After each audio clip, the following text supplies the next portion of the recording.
Hey, I made this. Now I'm going to show you how, right after I inform you that this video is sponsored by me. You should, subscribe. It gets me all tingly inside. Alright, this time around, we are going to put some respect on Madara's name by keeping the default cube. Just slap that bad boy with a subdivision modifier and go about your business sculpting the head, adding the neck, and just doing the general head sculpt for now. We'll worry about the body later. So for the eyes, I was going for a basic Edo eye to kind of help me visualize the eye shape. I do end up changing to the Rinnegan eyes as I had a specific pose in mind, but obviously I do end up changing that later on. We move back to the face, just adding in more details or tweaking shape. Trying not to stick in one area for too long. The longer you sit staring at one spot, the more it'll start to look normal, and that's what tends to happen when you save your file and you come back the next day and it looks like a gremlin has hacked your computer and just ruined your sculpt. You know what time it is. It's everyone's favorite time. We're using curves to make hair and mass duplication. Honestly, I like to start the hair, but generally not finish it at this stage. Helps me get an idea of how things are coming along, and characters with long hair will generally need tweaks later on once you add the body. But it was at this point, honestly, I thought I might be onto something here. But there's a long ways to go and a lot of ways I can butcher this. Here is where things start to get a little dicey. I added the body, keeping it fairly low poly as I added in some details to help me identify where things should go and find the proper scale to match the head sculpt. Apparently it didn't work out because it just looked off to me. So I did something I haven't really ever done before, and I imported a reference image and sculpted the body around it. It's not a bad idea, but you have to keep in mind you are shaping a 3D character around a 2D image. And so with that in mind, let us unveil the masterpiece. Wake up to reality. Nothing ever goes as planned in this accursed world.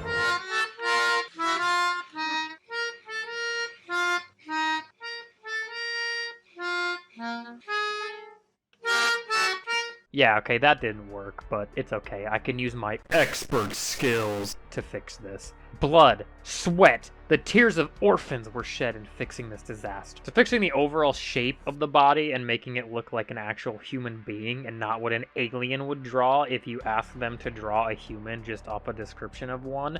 I went into a little more detail on the hands, since Madara wears gloves, but it's never a bad idea to sculpt those little details in, either to learn how to do it, like I'm still doing, or to give yourself a refresher if it's been a little bit. Finally, he was actually looking pretty good. And now, time to completely change everything. I squished down a cube and used the auto bool tool to separate section of the body so I can sculpt the clothing without affecting the spots of bare skin, like his forearms and his neck. When I was making the glove, I was using a combination of the clay strips, inflate, crease, and pinch brushes, which is actually the brushes I tend to use the most when I'm doing any sculpt. Maybe I'll make like a separate video just talking about the brushes. There's like 5,000 of them, and you really only use 5. Starting with a plane being mirrored and the snap tool turned on, it's time to start making the armor. We duplicated a face from the chest piece and start making the armor that covers his legs because it's faster. I mean, duh. Slapped a solidify modifier on the armor and an array modifier on the leg armor. It just makes it look nice. I went to apply the transforms and reset my origin to make sure nothing broke later on, which caused it to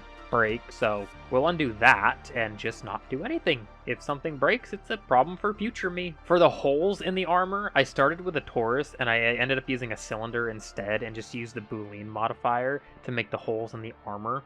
I was using a curve that was later converted into a mesh for the little strings. I thought about sculpting the little creases for the string to make it look more rope-like, but it was just causing some issues.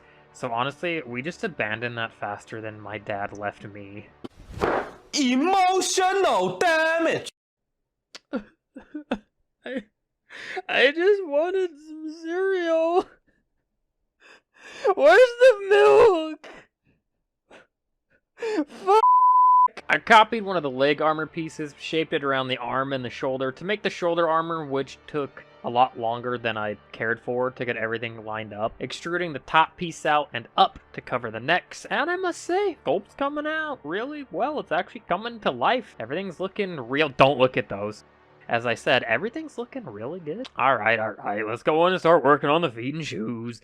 We just gotta tease the toes for the ladies with these sandals. I used a plane though, and I wrapped it around the leg to make the bandages, adjusting a shrink wrap modifier to help with any clipping that was going on.